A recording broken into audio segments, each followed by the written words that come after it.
All right, I'm here with Ross Merriam, current Standard Open Star City Indianapolis champion. The only Delver deck in our top 8 in a format that's normally been defined by Delver. We did our best to keep you off of camera whenever possible, and eventually you gave us no choice. Tell us a bit about some of your rounds during the tournament. I played pretty much non-Delver decks early in the Swiss. I hit this really strange control deck round 2, who was like 4 colors with Beast Withins and Grave Titan and the whole like Scars block draw engine with Phyrexia's Core and Ichor Wellspring. Wow, that was a strange one. I dropped a game to him. It's just that just had no idea what was going on. Probably sideboarded terribly.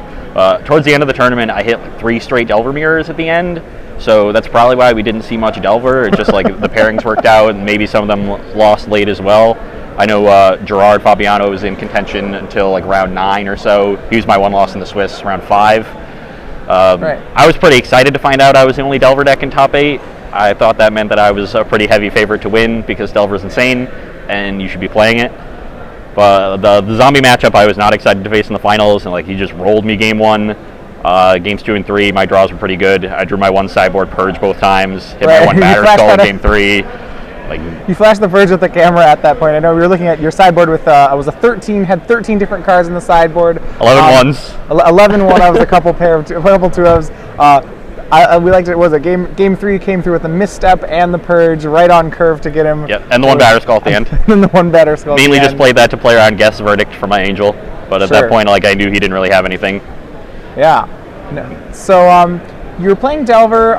A lot of the other decks that we've seen in the Delver decks have been Blade Splicer decks. You chose to go with a more classical Delver approach. Yeah. Tell me the decision on that. I was working with Dave Shields, Matt Costa, and some other guys from New England for the Invitational, and Costa and Dave both like the control plan, where you board into Consecrated Sphinxes and Day of Judgments and Timelies against a lot of the aggro decks and board out your Geist and Delvers. I cannot win with that deck ever. Just 0-4 dropped the Invitational. It was awful. I wanted to shoot myself. So went back to the room and decided that for the Standard Open, I was just going to go all-out aggression, because that's generally how I like to play the deck and should have been playing the deck from the beginning. It's probably something about my play style. So I always just play Geist. I think Geist gives you an advantage in the mirror, whereas Blade Splicer gives you an advantage against the green decks and other aggro decks, and I'd rather just be advantaged in the mirror because it's far and away the best deck. So I definitely just went all-out aggression, 2 gut shots main. I have the second 2 dismembers, as much removal as I can jam into the deck. And my sideboard is just a lot of bullets for different matchups. The Mutagenic Growth's mainly there for ramp. The Misstep's mainly there for the mirror, but I guess it's fine against zombies. Sure, as long as it's not a Grave Crawler, it probably works really well. I'm never sideboarding more than maybe 4 cards for a given matchup, so there's not a lot of overlap in the sideboard as to what you're bringing in. Image was probably the card I brought in the most, because it comes in against all of the Strangler-Geist decks and the mirror, which is probably 40% of the metagame or something like that, and it was 5 or 6 of the rounds I played in the Swiss. I played against one sweet Infect deck round 4, and he was in contention until really late. I was surprised that he didn't get featured at some point, because his deck was so insane.